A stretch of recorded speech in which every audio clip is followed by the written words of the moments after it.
The dirt wasn't supposed to move, but it did. Right beneath his boots, right in the middle of his cornfield. A slow, rhythmic shifting, like something underneath was breathing. Harlan Wade had farmed this land for 31 years. He knew every inch of it, every rock, every root, every dry crack in summer, but he had never seen the ground pulse. He knelt down, brushed the soil aside with his bare hands, and felt something smooth, leathery, warm. He dug faster. 1, then 3, then a dozen. Buried in a perfect cluster just 2 feet below the surface were eggs, dozens of them, and some were already starting to open.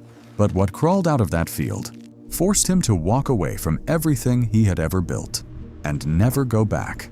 If you've never heard this story, you need to watch until the end. Hit that subscribe button right now, because this is the kind of story that only comes around once. It started like every other Tuesday morning. Harlan was running his tractor through the east field. Late planting season, dry soil, nothing unusual. Then the front wheel dipped. Not a pothole, not a root. Something gave way beneath the earth, like the ground had swallowed itself. He killed the engine, climbed down, and that's when he heard it. A faint, crackling sound, like dry leaves crushed underfoot. But there were no leaves, just soil. He crouched and pressed his palm flat against the ground. It was warm, not sun warm, alive warm. He grabbed the old spade from his truck bed and started digging. 6 inches down, nothing. 8 inches, nothing. Then at 10 inches, his spade hit something that didn't break. It bent. He dug around it with his hands, pulled it free. It was roughly the size of a cantaloupe, dark gray, almost black. The surface was tough and wrinkled, like dried animal hide. He turned it over in his hands. It was heavier than it looked, and warm all the way through. He set it down and kept digging, found another one, then 2 more side by side, then 6 clustered together like they'd been arranged.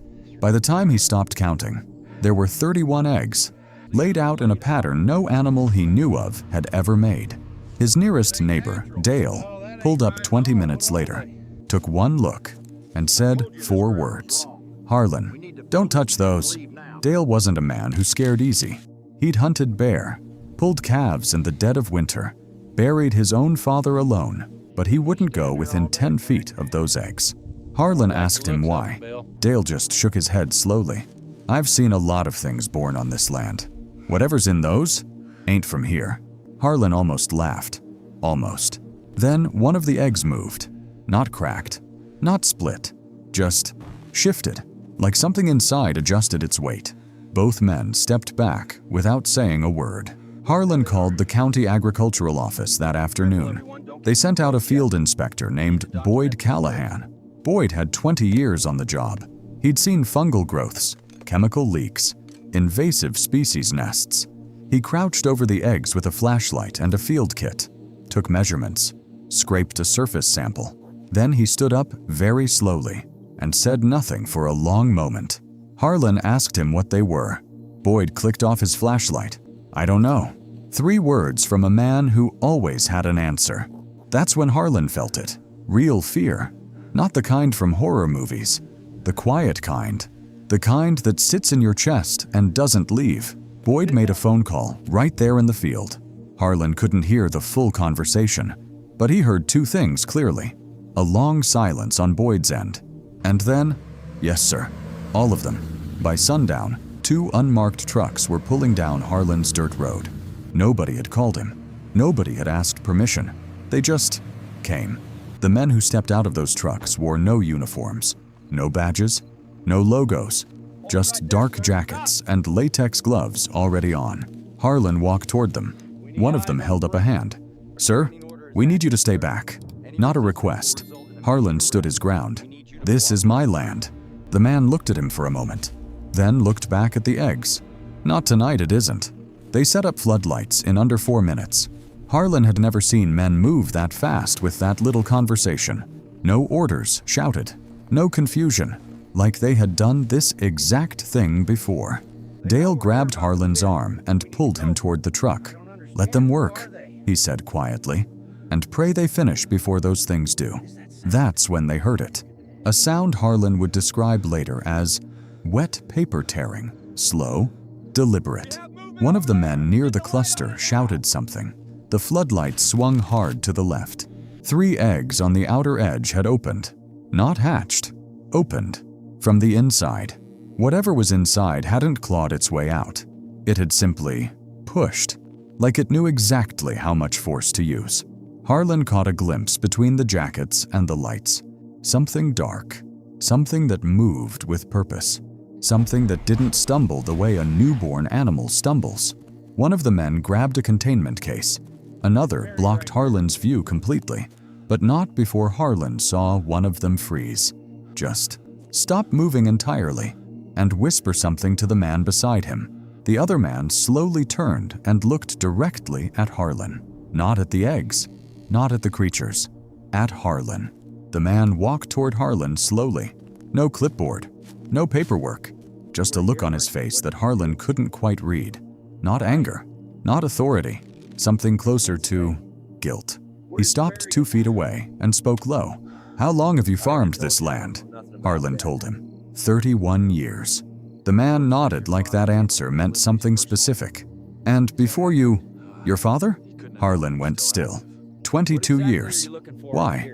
The man didn't answer right away. He looked back at the field, at the floodlights, at the containment cases being sealed shut. Then he exhaled slowly.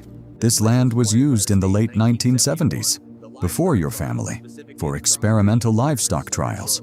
Harlan had heard rumors, old county gossip. He'd never believed them. "They buried the failures," the man continued. "Deep enough they thought it wouldn't matter." Harlan's throat tightened. Failures of what? The man paused.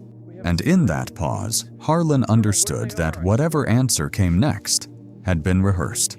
Accelerated reptilian hybridization. They were trying to engineer disease-resistant livestock using reptile DNA. Harlan stared at him. That was 50 years ago. Yes. So why are they hatching now? The man looked at the ground. We don't know. But that wasn't the part that broke Harlan. The part that broke him came 30 seconds later, when one of the other men called out from the containment area. Calm voice. Measured. "Sir, we're 3 short. 3 eggs. Unaccounted for. Somewhere on that land. Already open." They searched that field until 3 a.m. floodlights. Thermal scanners. 4 men on their hands and knees. They found nothing. Not a track. Not a trail.